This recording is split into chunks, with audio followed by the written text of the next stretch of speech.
In 1916, during the height of World War I, a platoon of 8 German soldiers was secretly making their way through Transylvania, Romania, one night. When looking for a place to sleep for the night, they stumbled upon something deadly. One of the soldiers, Ulrich Meyer, was captured shortly after by the Romanian army. He told his captors the terrifying details of what happened to his platoon that night. What he told them was written down and filed away for almost 80 years, having been made public within the last 25 years. On the cover of the file, the words Mima Pajori were written. Or it called what they encountered Schleitan de Tod in German, which in English translates to creeping death. This is his story as it's been translated to present-day English. I don't know what it was, but someone called it creeping death. We weren't even supposed to be in this area because the enemy was nearby. We had taken a wrong turn as we came out of the mountains, but at that point we were too tired, cold and hungry to hike back the way we came. We had no choice but to find a place to sleep and eat in the city or nearby. It needed to be somewhere we wouldn't get found. It was dark as we quietly made our way along the outskirts of the town of Brasov in the Transylvania region. As we were sneaking along the edge of the forest, we came upon an old cemetery filled with several large crypts. As we crouched down along the cemetery's fence, our platoon's captain, Captain Braun, turned to us and whispered, "I think we should spend the night in one of these crypts. It'll keep us hidden, and it'll be warmer than sleeping outside." We men looked at each other with hesitant expressions, not saying a word. I knew these men well. I knew they did not want to spend the night in a crypt. I knew I did not. When you're staring death in the face every day, unfortunately, at the moment, it seemed like our only option. We were extremely tired after hiking through the mountains all day, and we certainly did not want to get found by the enemy. The fence surrounding the cemetery was about 6 feet high, so we each took turns climbing over while someone kept watch. Once we were all over, we carefully made our way to the closest crypt. As we got closer to the crypt, I could see it had some hideous-looking statues of demons on all 4 corners. When we got to the big double doors, we could see someone had written the words Ocal Anderasis across both doors. None of us knew Romanian, so we didn't think anything of it. First, Lieutenant Klein tried turning the doorknob. As suspected, it was locked, and there was a large chain around both door handles. I thought, whoever locked these doors does not want anyone going inside. Right then, one of the men whispered, "I don't have a favorable feeling about this. Let's go somewhere else." The captain's response was, "Where would you have us go?" "We're exhausted and can't risk getting found." "Lieutenant Klein, fast and quiet. Get us into the crypt." Lieutenant Klein nodded his head and began removing the pins from inside the hinges with his bayonet. Once the pins were removed, he stuck his bayonet between the door and the door frame and slowly pried it open. As the door opened, a warm gust of air came spewing out. The air smelled odd.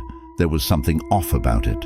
As Lieutenant Klein pulled the door open, making it big enough for us to start going through, no one moved at first. Everyone stood in place. It was clear no one wanted to go inside. It wasn't until Captain Braun whispered loudly, "Go inside, everyone, now," that we started filing in. First in, I turned on my flashlight to enter the crypt. I immediately began scanning the area with my flashlight. The room was dark and empty. I wanted to turn around and run, but I knew that wasn't an option. As I was scanning the inside of the crypt, I noticed on the left side there were stairs that led down to another room. Right then, someone behind me said, under their breath, "We shouldn't be here." As he said that, Lieutenant Klein closed the door to the crypt behind him. Captain Braun instructed everyone to see how much food we had and then get some rest. After checking my pack and seeing I had food for one more day, I laid down on the cold stone floor with my head on my pack, quickly falling asleep. The next thing I remember was the sound of someone yelling out for everyone to come to his location. I immediately jumped up and saw the other men running towards the stairs that led down to the other room. I grabbed my flashlight and proceeded to follow them. An eerie feeling overcame me as I ran down the stairs.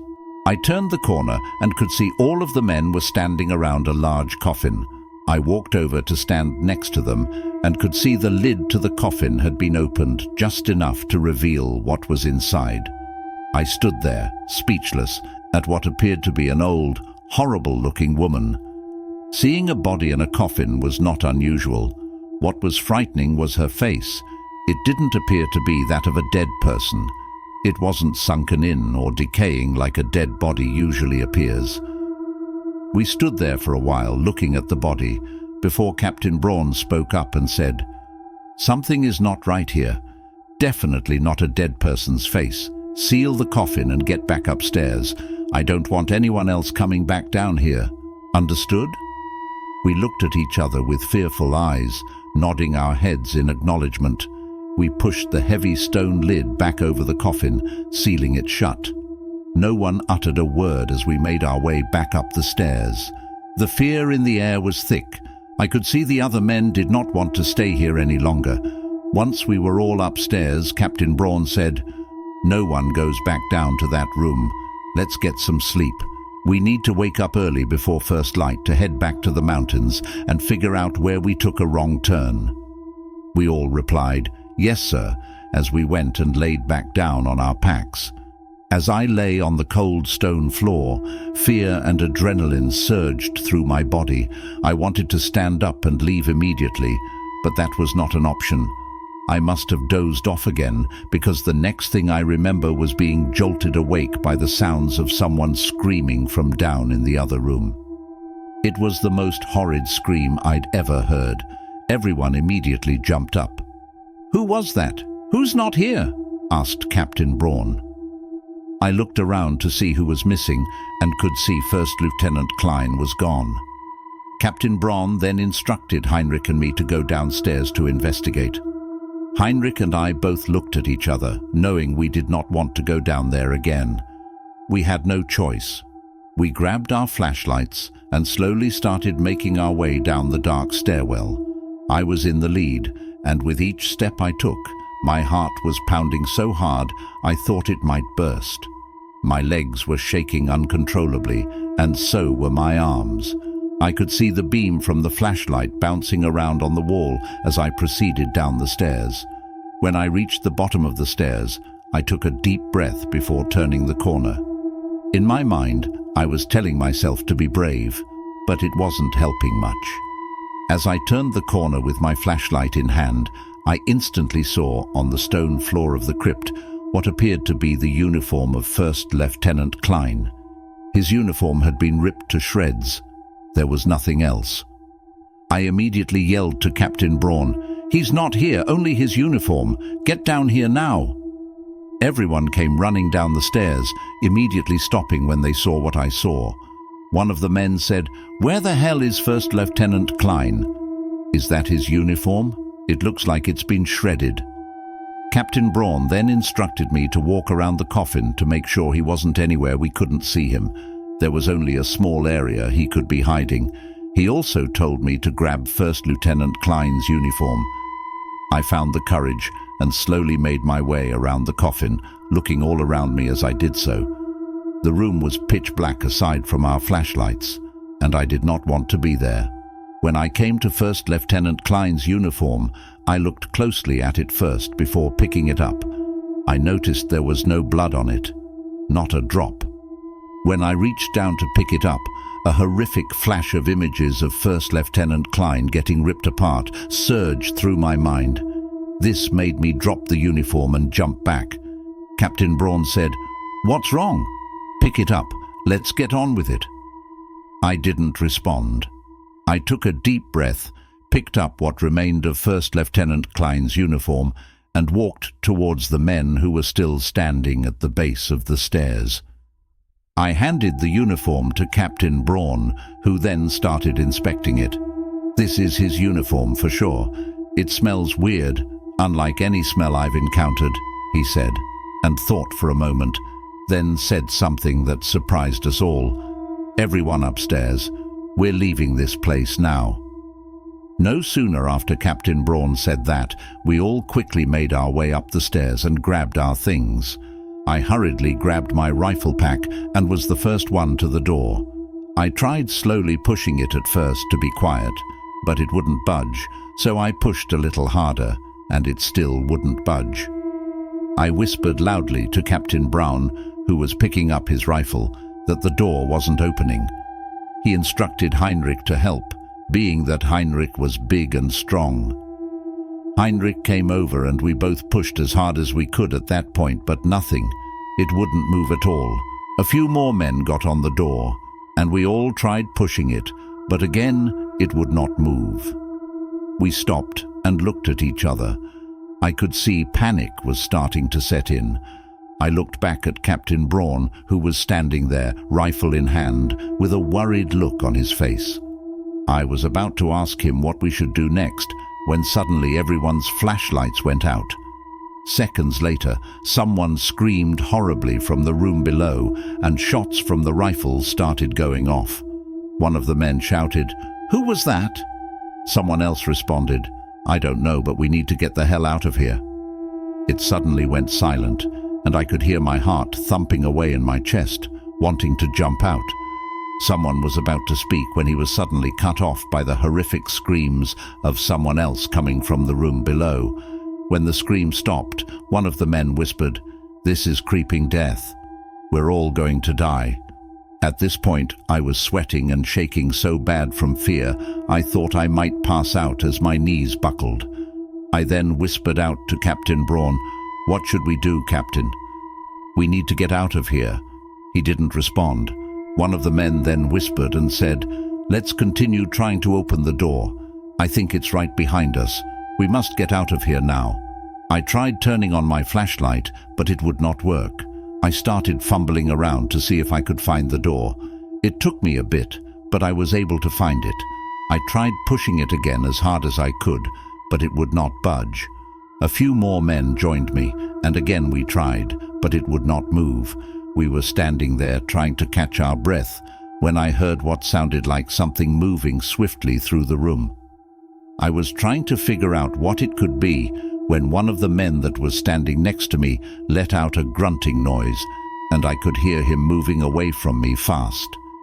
Seconds later, we heard his horrific screams coming from down in the other room.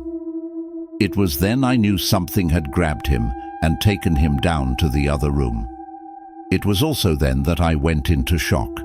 My ears started ringing, and I felt like I was outside myself, like this can't really be happening. No sooner had that thought crossed my mind than I again heard the sound of something moving swiftly through the room, the sound of a man grunting, and then the screams. This went on until I figured I was the only one left standing. All I could do was stand there trembling when something suddenly grabbed me, lifted me into the air, slammed me against the crypt's wall with such force I'd never felt, then dropped me to the ground. I lay there on the cold stone floor as I watched the door to the crypt slowly open.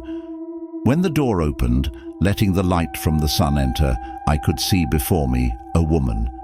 She turned her head, looking back at me. It was the woman from the coffin.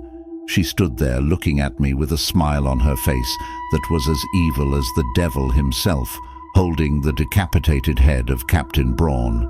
Then she suddenly was gone. The person interviewing Ulrich Meyer asked why he thought she only let him live. His response was, "I don't know." The interviewer asked him what he thought the woman from the coffin did with the other men. His response was, "She consumed them. You'll find only their shredded uniforms and some equipment." The last paragraph in the file stated, "The Romanian army sent several soldiers to check out the crypt to verify his story. The only thing the soldiers found were the shredded uniforms of the men and what was left of their equipment." Just like Ulrich had stated, the soldiers did see the words "Octosel" and Darcy's written on the doors, which means "do not enter" in Romanian. They questioned some of the townsfolk who lived nearby. One old lady they questioned said the crypt had been holding a Mima Pajori for over 100 years, and now she'd been released. Ulrich Meyer ended up taking his own life a few months later in a Romanian prison camp. He'd scratched Schleiten Day Todd into the wall behind him with his fingernails before hanging himself.